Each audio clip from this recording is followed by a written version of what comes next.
we would know God, we would know Jesus Christ, we would know God's Son. Not knowing about Him, but knowing Him.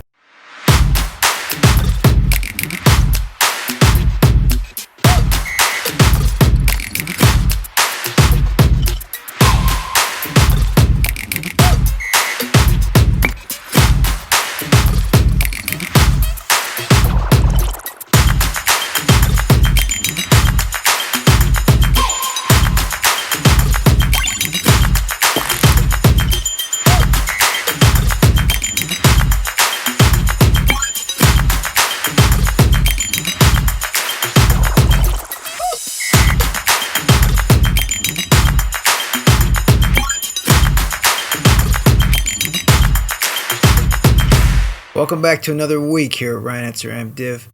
I make content to help you spiritually grow in Jesus Christ, and I think this episode is going to be a blessing for you. We're going to talk about first-hand experience. As you can see, I was out there this weekend with my father, my son, and the rest of my family celebrating Father's Day. I want to give a shout out to all the fathers out there. It's a lot of responsibility to be a father and not easy, so definitely look to God our Father for an example. I know I do, and He'll help you along the way, and I know I need the help as well. I want to talk this week about first-hand experience. You might be like me. You spent a part of your life not liking religion and not liking God, and I spent the beginning part of my life like that, first 17 years. And it was difficult for me when I became a teenager to fake like I was interested in religion. I really wasn't. And it was strange to me that people were talking about a man who lived 2,000 years ago that they say came back to life from the dead. I just thought it was foolishness, it was fairy tales. I grew up in Roman Catholic tradition, so I had to do all these different sacraments. And really, when you're younger like that, your parents are telling you what you need to be doing. So I went through all the different sacraments, but when I got to confirmation, that's when I think I really realized that I wasn't interested in religion very much, and I was arguing with a lot of my confirmation teachers about, prove to me that Jesus is real, prove that the Bible is true, this kind of thing. And it was a difficult time for me, and I did get confirmed, but my heart definitely was not in it. The question of the day is, did you not like Christianity at some time in your life? Leave a comment below, and I'm sure the discussion will get going about this subject. When I was a senior in high school, I met some people in my science class who told me that they believed that the Bible was true and that Jesus Christ had come back from the dead. It surprised me quite a bit, and I used to argue with them, telling them to prove it to me, prove that the Bible is right, prove to me that Jesus came back from the dead. From talking to these people about religion, even though I was arguing with them, I started to think about two different things: purpose and forgiveness.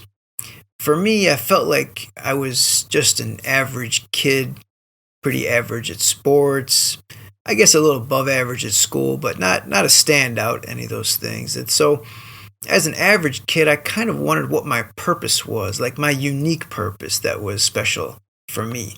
What was I going to do in the world that was different from everybody else? The people that I was talking to that believed in Christianity, they told me that Jesus Christ would provide that purpose for me, and that was attractive for me, even though I was arguing with them quite a bit.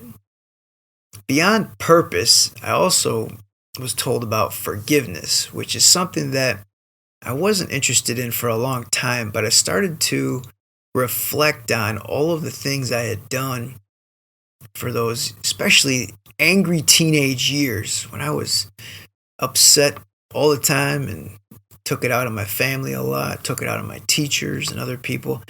And I felt like one of the things I couldn't solve was that I couldn't fix all those wrongs that I had done. Even if I said sorry to a lot of people I knew, I really couldn't go back to everybody and tell everybody sorry. I couldn't even find some of those people. They were living in some other place. Maybe they had died. I mean, there's quite a few different people that I couldn't go back and really ask for forgiveness from or say sorry to. So even though I thought about how maybe I could solve this on my own. I realized at the end of working this out that, it's not reasonable to think that you can actually make right all those wrongs. And so thinking about purpose and thinking about forgiveness made me more interested in Jesus Christ, not about the evidence for his existence and proof that the Bible is real and reliable, but more of, does he really hold out a purpose? Does he really offer forgiveness to me? I was impressed by what these religious people were telling me about purpose and forgiveness.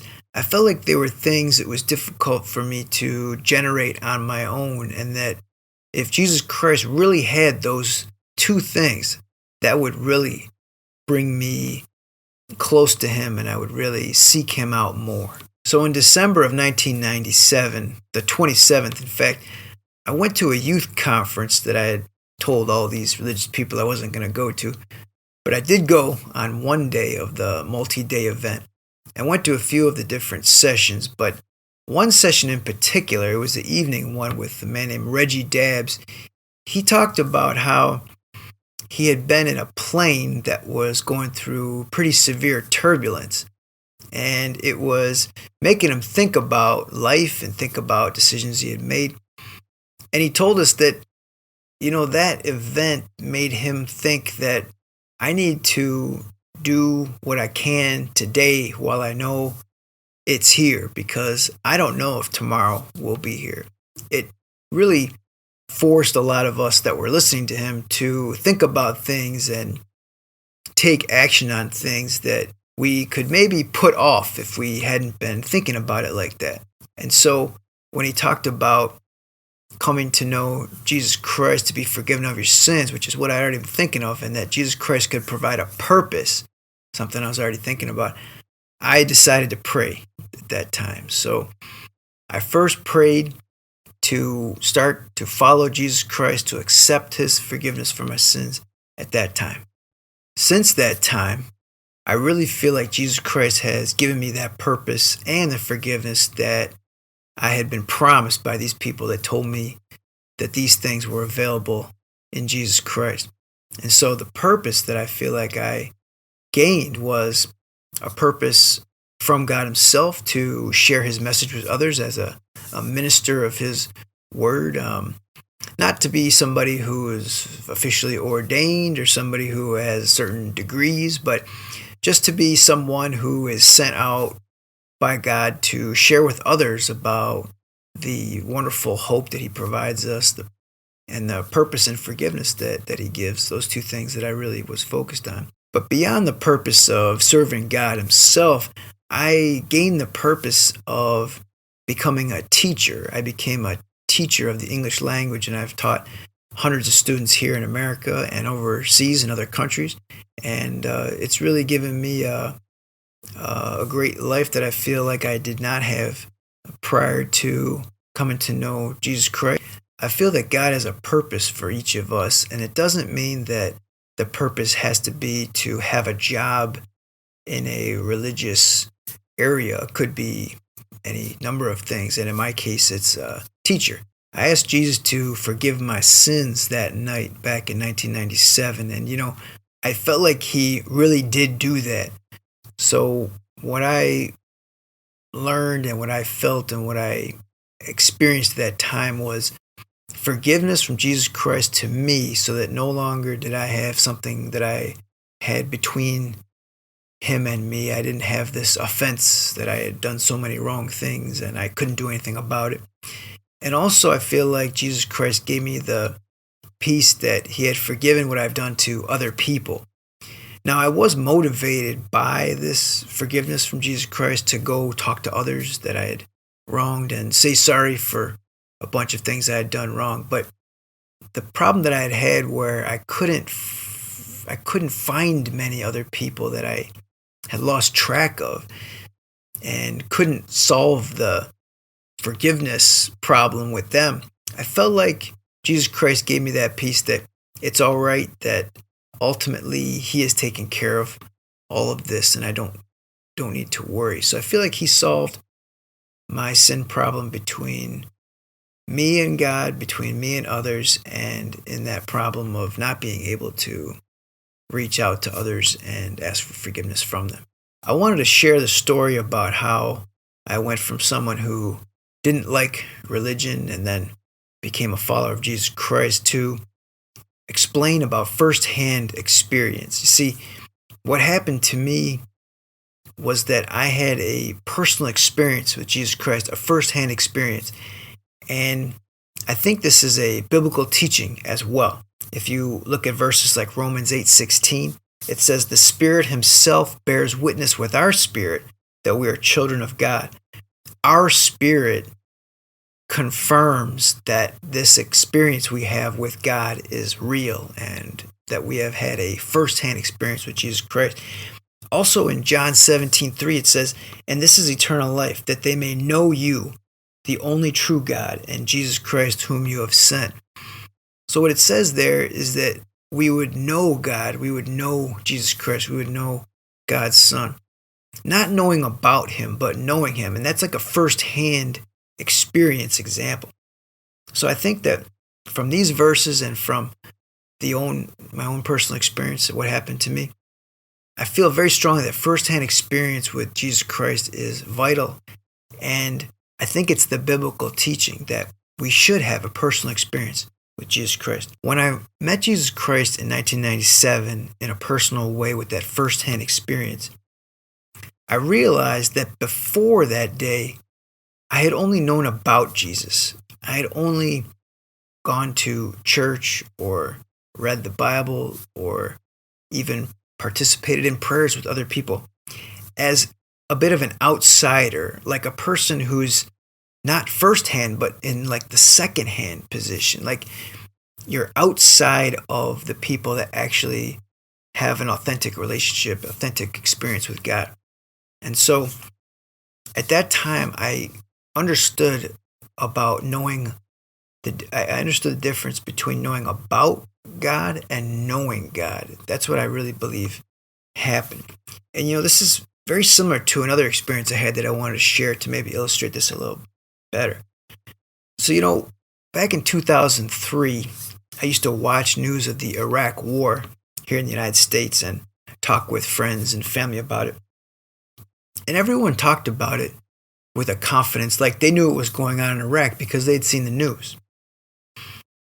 Well, my perspective changed sharply after I went into the army, served in Iraq, and then came back from that country. And by 2007, I was back talking to people, friends and family about the Iraq War. And I realized that I'm not having the same conversation that I was having in 2003. Actually, being in Iraq changed what I understood about what I was talking about. It changed the way I felt about it, how I could process it. It was a huge change. And I couldn't really completely communicate that difference to the people that hadn't been in Iraq. There just was a difference of experience. Like I knew what was going on there because I was walking around in those streets and dealing with the day-to-day people there. But the people that had only been watching the news, I know they spoke confidently, but they really didn't understand what was going on there too well. And so I say that because I want to share that there's a difference between first-hand experience and sort of this second-hand experience, this outsider kind of looking in perspective. And I want to encourage you to get the first-hand experience with Jesus Christ. I want to encourage you that if you're interested in Jesus Christ, to pray to Him and tell Him that you want that first-hand experience. You want to know Him for yourself, and you don't want to talk about it like someone who hasn't been there and just seen it on the news.